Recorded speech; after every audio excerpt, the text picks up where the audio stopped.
Is this a sign of the fact that we're programmers' voices are being heard more and those needs are being brought to light, or is it just a byproduct of what manufacturers need from your perspective? Well, I would have loved to say that we absolutely changed the course of we were the revolutionaries and we were storming the gates and finally the manufacturers relent. In the battle today, we will hold the line. We went from hardware connections to software connections. Can't be that easy. It's that easy. Today on A State of Control, we talk with manufacturers about the importance of control and programming to them, their products, their clients. What does it mean to have an API? What is the value and importance of updating firmware? And how can we all work together? All that and more on A State of Control. State of Control, episode 113. It's not convergence, it's reality. Welcome to A State of Control, an AVNation podcast that highlights the control, programming, and automation aspects of the audiovisual industry. My name is Steve Greenblatt. I'm your host. Thanks for joining us today. So we are very fortunate on today's show, we're going to talk to two prominent AV manufacturers, and we're going to talk to them a bit about their take on control and programming and automation and how programmers play a role in the success of their products. And before I introduce them, I'd like to say hi to my partner here at A State of Control. He is none other than Rich Fregosa, or Uncle Richie. How are you, Rich? I'm doing good. I'm actually no racks behind me today, so reporting from Parts Undisclosed. Good to see you, my brother, and looking forward to this. This is a show that we were just talking a little bit about earlier. It's great when we can have manufacturers in because there's a whole lot of making the sausage that a lot of times integrators just aren't always aware of.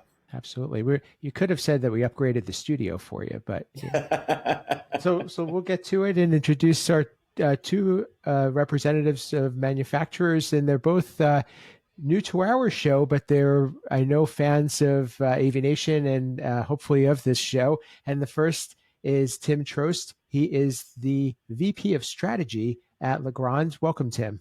Hey, Steve. Pleasure to have you. And Rick, I got you covered for the racks there. So excellent. And Tim is actually right in my backyard in New Jersey, so it's good to have another New Jersey friend here. Hold on a minute. Let me go bang on your front door. And last but not least, another colleague that I've gotten to know over the years quite well. He is Cody Hein, and he is the Director of Product Development at AVPro Edge. Welcome, Cody. Yeah, thank you for having me. It's a pleasure to join. And like you said, I actually listened to a lot of the episodes that you guys put out over the last several years. And we're glad that you're still here to enjoy them. So thanks for being part of it. And we'll try to make this something that you want to continue to listen to and return as a guest. So we often speak about products and programming from a programmer's perspective. We talk about how programmers are challenged with making different products work together, and they're really a lot of times handed either a design or a product list or an API, and they say, "Hey, make this thing work." But today we're going to look at things a little bit differently. We're going to kind of flip the script a bit and look at it from a manufacturer's perspective and hear from them about why programming and control is important to them, and also perhaps talk a little bit about what we can do to make programming easier for the programmers that are in our audience. So, Rich, for a long time we've looked at control as being an afterthought, but I think that that's changing nowadays, especially in a lot of our recent conversations. People understand what an API is. We used to have to call and get codes sent over to us that were a lot of times kept under lock and key, but now it's become a lot more mainstream, even to the point where control is a feature of products. So is this a sign of the fact that programmers' voices are being heard more and those needs are being brought to light, or is it just a byproduct of what manufacturers need from your perspective?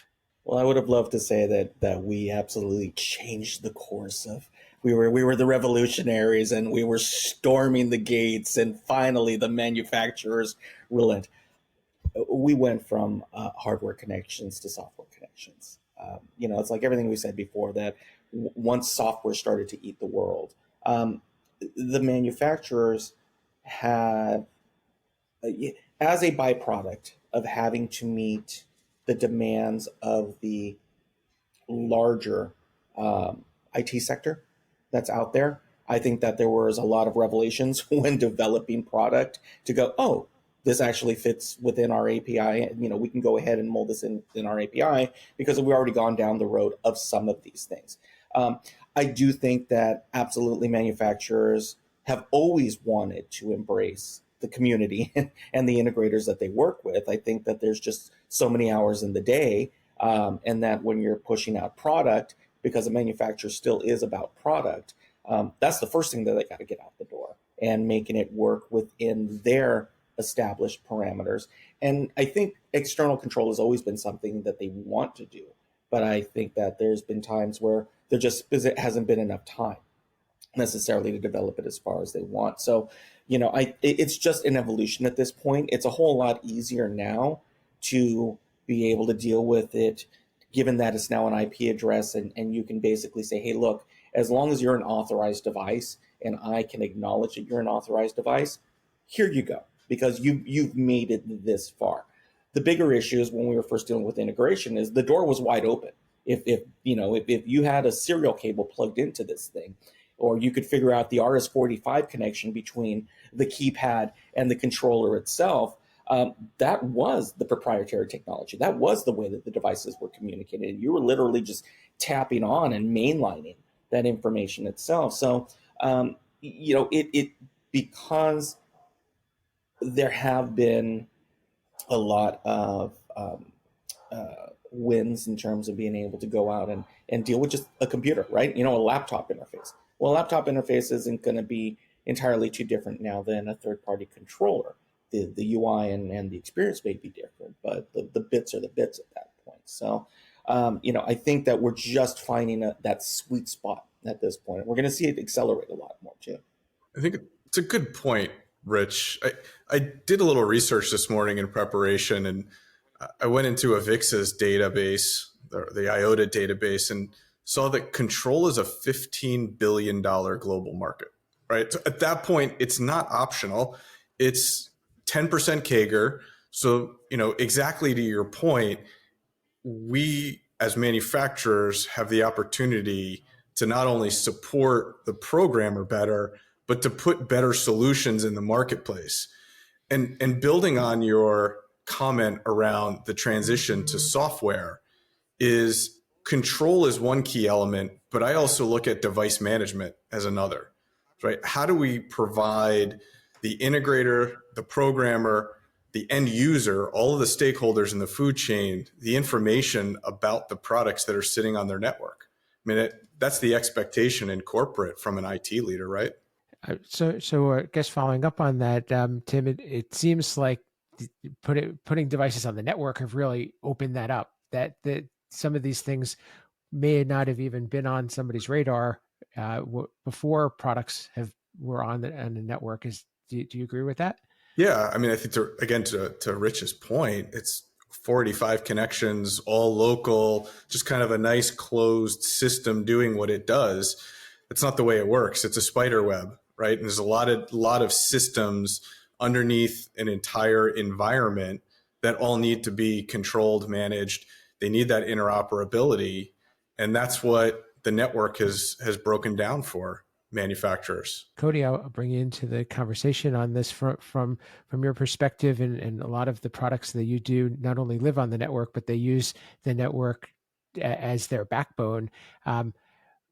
When you're looking at control and how does that weigh into the decision of certain product features and the importance of being able to be easily controlled? Yeah, so nowadays, the expectation is that we can control everything on every product that we're using, right? So basically, any feature that's going to be on any one of our products, we want to provide that out to all the users because, if a user is going to, or integrator is going to connect a product into their system, right? And everything's done via software for everything else. And when they can go home and connect to their Alexa or Google at home and have it do almost anything in their house for them, and then they come into the office and have this complicated conferencing system or video distribution system, and it can't do something basic that they can walk over to the box and press a few buttons and get that to happen.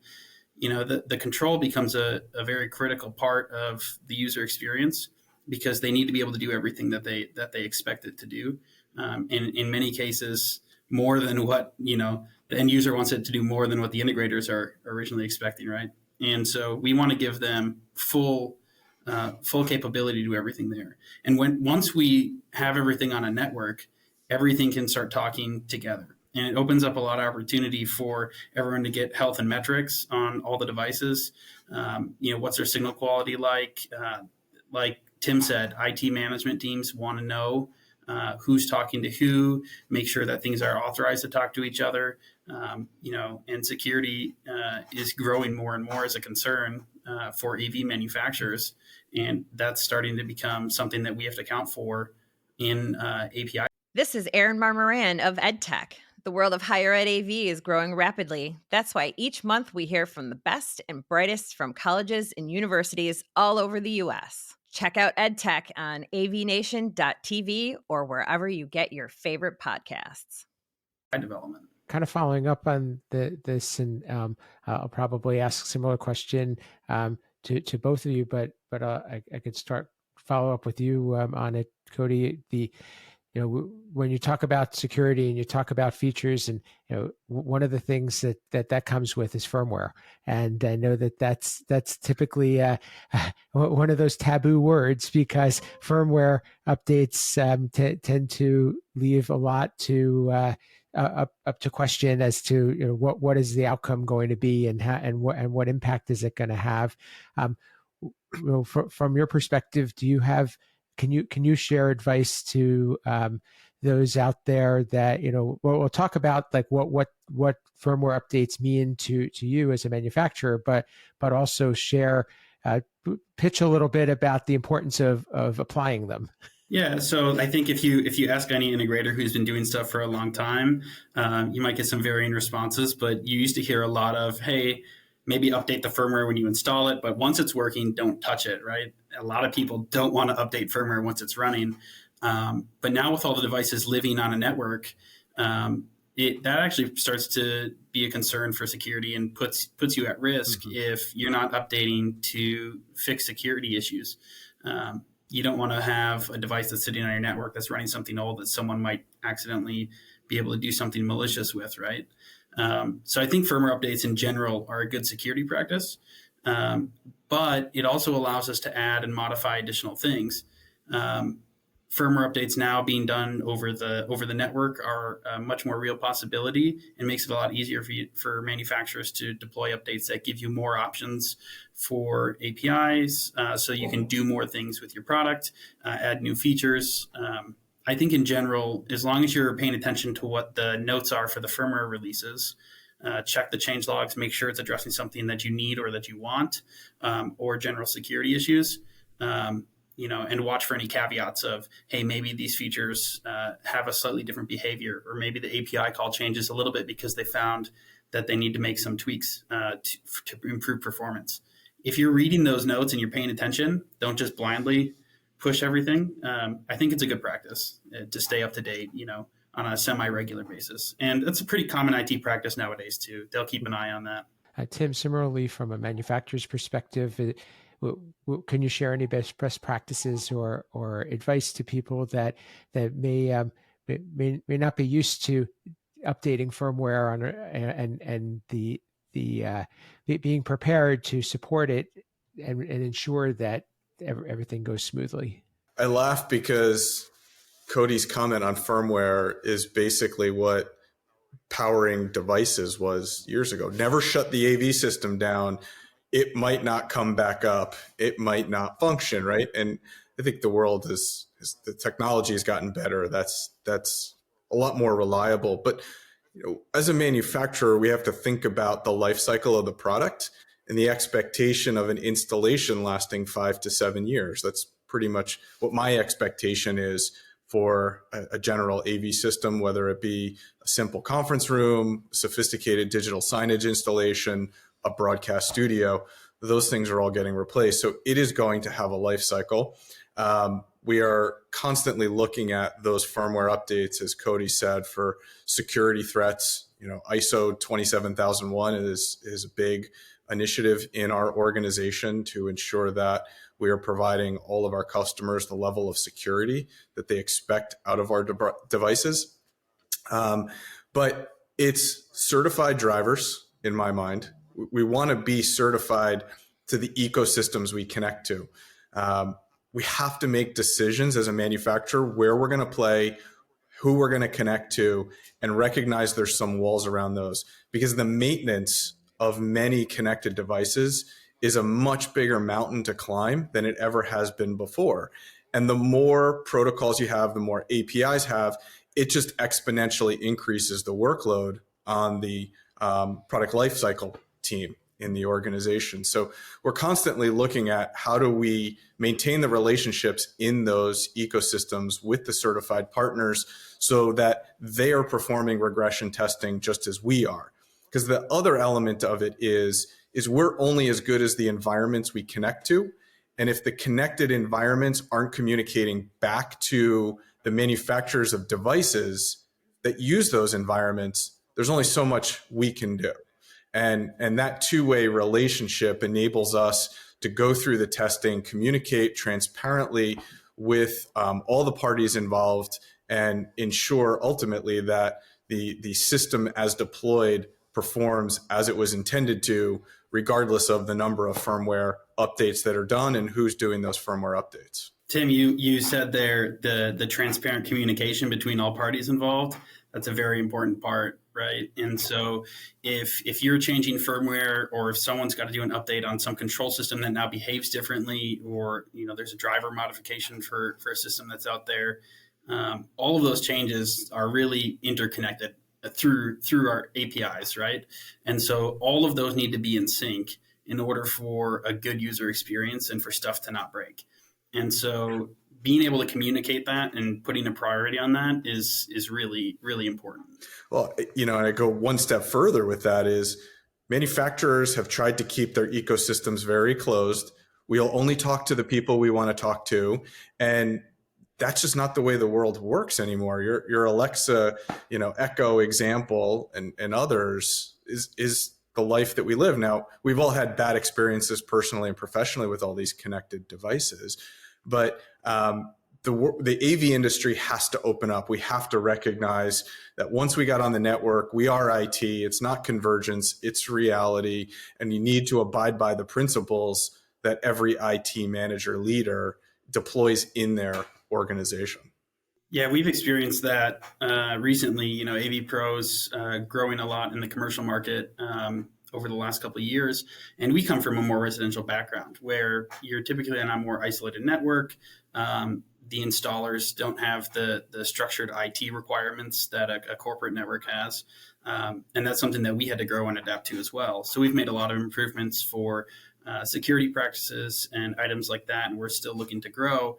And the IT departments do a really good job of communicating those needs about, security compliance audits.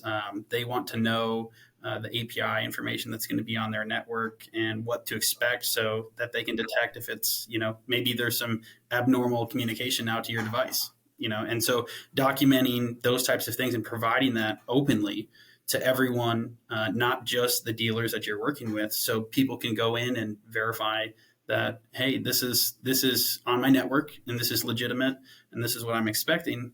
That's good. And then also allowing other third-party people to write their own software to interface with it. Maybe you can't support that directly as well as you can with your other control partners.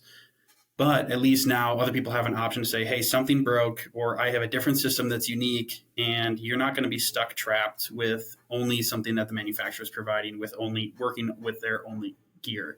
So now you can take that API and implement that elsewhere.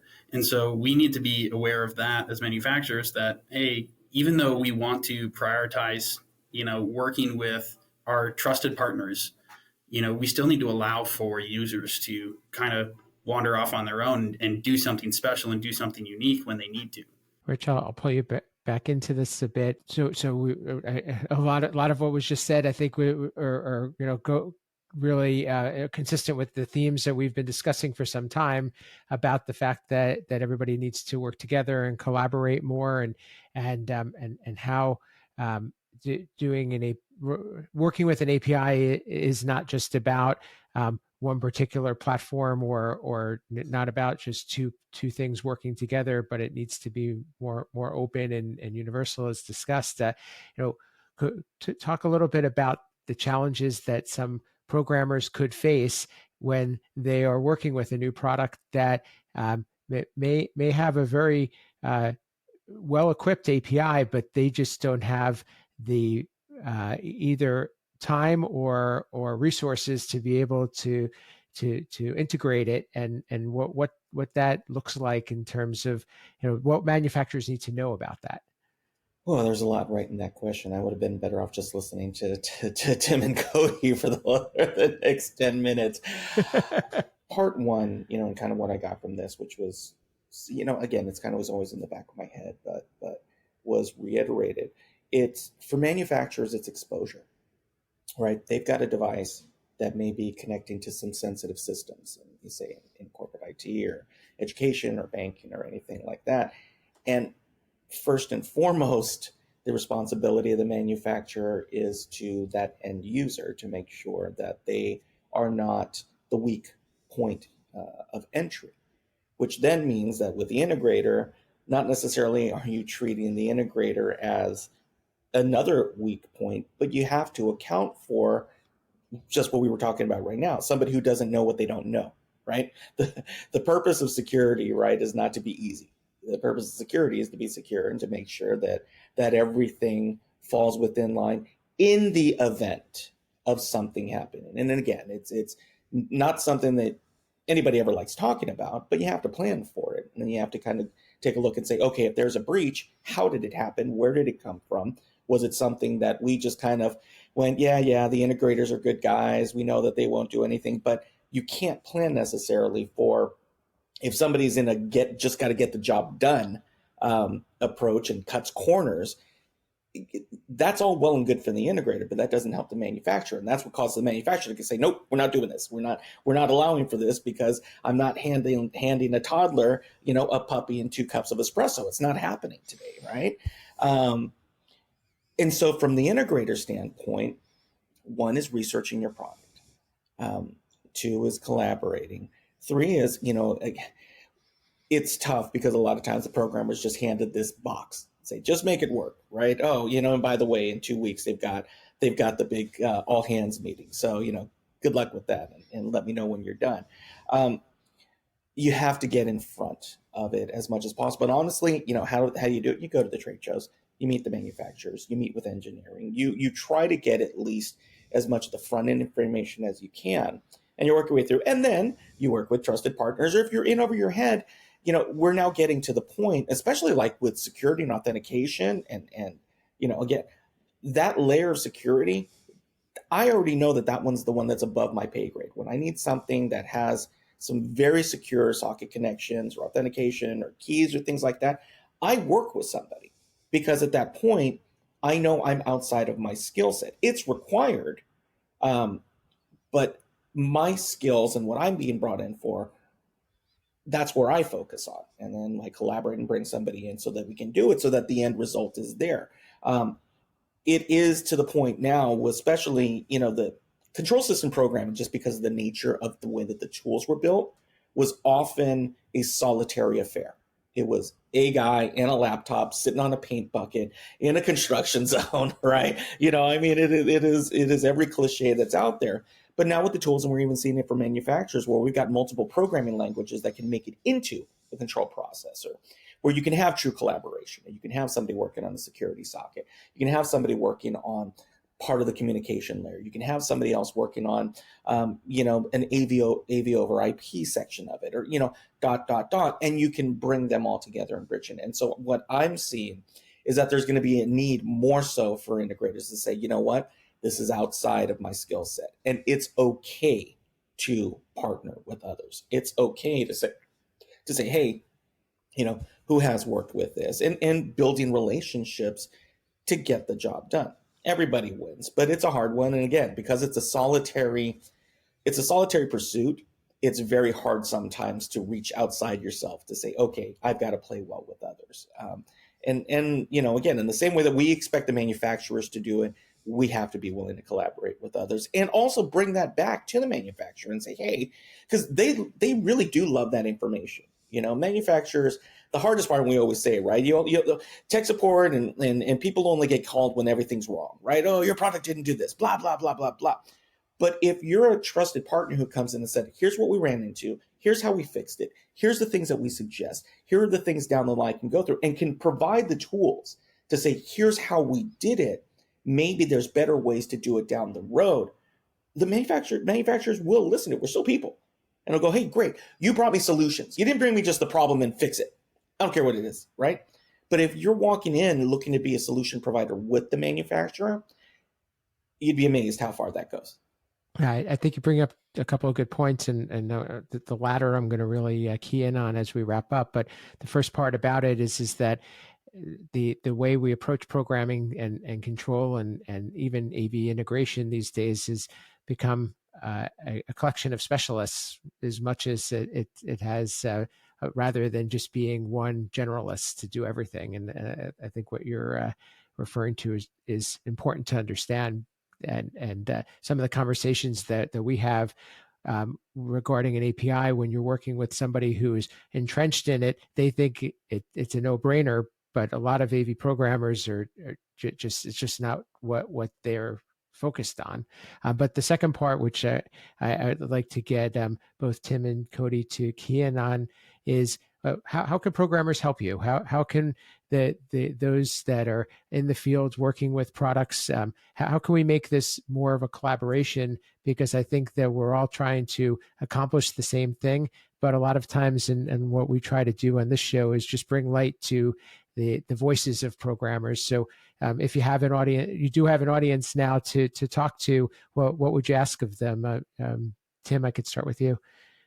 Yeah, I think what I would say is one of my favorite things about this industry is it's a community, and it's a group of people who really get together to try to drive better experiences, to make one another better. And so share them with us, the good and the bad. More often than not, I hear things through tech support of everything that's wrong with a product. But what is great? What do you like? Because the more we hear back what's working well, the more we can put fuel on that fire, right? And enable it to put better products in the market. Because our role as manufacturers are to put tools in your toolbox. We don't create the end solution. We're inevitably a part of the entire toolbox. And so my screwdriver is never going to be a hammer unless, you're trying to make it work. But you're taking that toolbox to build the house. And we want to know how our tools are working out in the field so that we can design better solutions for you. Cody, a similar question. I know that you get your hands dirty with programming from time to time, but what would be important for you to hear, or how can programmers help you in your role and help your company produce products that are more effective for them? Yeah, I think just giving feedback when you're reaching out to any of the application engineering teams with manufacturers or tech support, and like Tim said, saying the good stuff, the bad stuff, but even just new suggestions, or just showing them how you're using stuff instead of just saying, hey, this just doesn't work. Right? Try and get them involved with your projects more, but actively engage with the rest of the community too. I really love what QSys has done with their developers communities. I'm a member there. I'm more inactive, but I love watching people actually get involved and communicate with each other and share their experiences and the practices that are out there, because without sharing that and without trying to help each other out, it's not going to progress, and people aren't going to know hey, what do we need? What do we need next? Or what new ideas do people have out there? And it's really up to manufacturers as well. For anyone else who's working in a manufacturer out there, if you have a chance to, persuade your teams, open those doors more. Some companies can be really hard to get in touch with people who can actually talk about these things, who care to actually say, okay, just can we remote in, or can you send me a project file that demonstrates the thing that you're trying to do, or, get some actual eyes and hands on it. Don't be afraid, to get people involved with these projects. It really helps everyone, from tech support to engineering, to actually see what people are doing. To just blindly write an API and say, well, these controls the products, but if you don't understand how the projects are going to actually be implemented, that the API might not be as helpful as you think it will be. Even though it can do things, is it an easy way to do things? And look for drivers. Look for manufacturers who are creating complete package solutions that make it easy. You might have to go off-roading a little bit to do something special, but the general purpose things Rich was talking about, as security becomes more and more complex and handled, you're going to have to get drivers from these manufacturers that handle these complex things for you. But look for those, and manufacturers who are listening, try and produce solutions that will help them make it easy. Because when it comes down to it, in my mind, as someone who does other software development and has for many years, I'm going to use tools that make my life easy. So we need to make tools that make everyone else's life out there easy as well. Just like Tim said, we're just part of the solution. We are not the product for the end user. In fact, the end user, ideally for both, Legrand and AVPro, the end user really doesn't even know that we're there. We just got to work. But we got to be easy to work with. But yeah, give that feedback, reach out, and be kind of persistent if you have to, until you can get a hold of somebody. Because I think at most companies in the AV industry, it's there are people who are willing to listen and who will speak up to make sure that you guys get heard. Appreciate that. That's a great positive note for us to stop on, and a good way to wrap this one up. And love to continue the conversation with you guys. And how can people get a hold of you? Tim Troast from Legrand, how can people get a hold of you and continue the conversation, learn more about Legrand, and keep in touch? Out on the socials at Timothy Troast. You can check out what we have to offer on legrandav.com.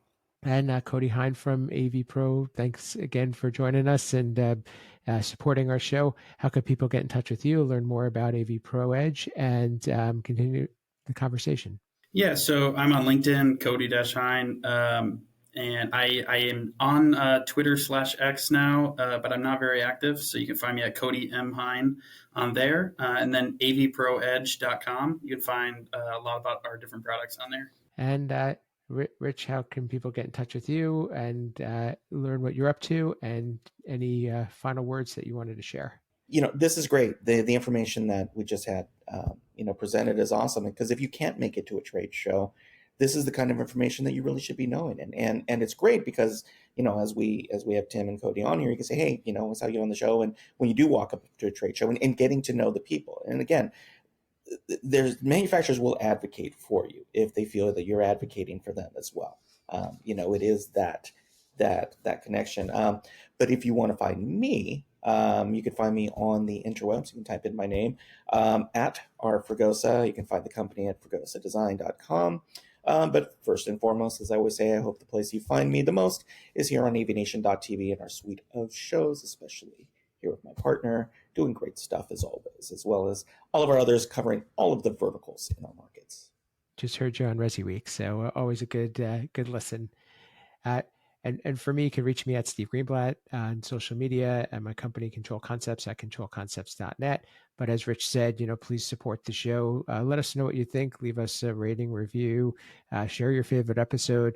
Let us know if what questions that you have that you want to be covered in future shows, or if you're interested in being a guest, raise your hand, and we'd like to have you on as well. So we do want to make sure that we're covering the topics that the audience is looking for, and you can help us make that happen. So reach out to us, and that's the best way to make the show as valuable as possible.